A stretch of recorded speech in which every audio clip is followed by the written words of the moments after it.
The Ukrainian folkman Folknery recently returned to Kyiv from their round-the-world trip, where they traveled entirely on bicycle. Their friends took a Ukrainian flag, posters, and smiles and left for the airport. They had not seen each other for 3 years. The family traveled from Kyiv to Australia, through islands, and then back to Asia in 2014. These are people who can show others that it is possible to get out of the chair and go on a round-the-world trip, even if you only have a few $100s. Here's the long-awaited meeting. The band members run into the arms of friends, hardly having passed through the main gates. The family of musicians arrived without suitcases, but with bicycles. They went on a round-the-world trip together and came back with an addition to their family. Now the captain of this little team is little Marco. He's already visited 6 countries and rode 3,000 kilometers with his parents on bikes.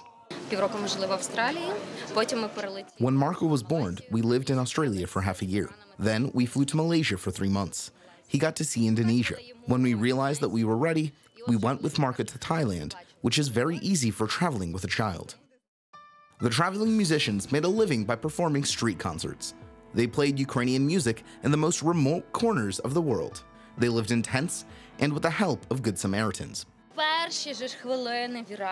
At the first minute of our arrival in Iran, several locals ran up to us and invited us to a dinner. We were frightened because we had read much about the country. However, we realized that the Iranians would have not left us alone if we didn't join them. For 2 months in Iran, we slept in a tent only twice, and only because we wanted to rest.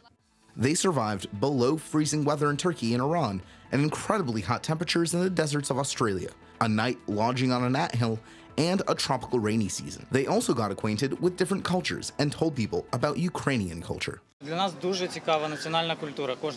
For us, the national culture of each country is very interesting. This is the main purpose of our trip. One is put into a dilemma. Which is better? Preserving your national culture but lacking a high level of economic development, or the destruction of your national culture? Because those two things cannot be combined. Now the happy family plans to show their son an entirely new country to him, Ukraine.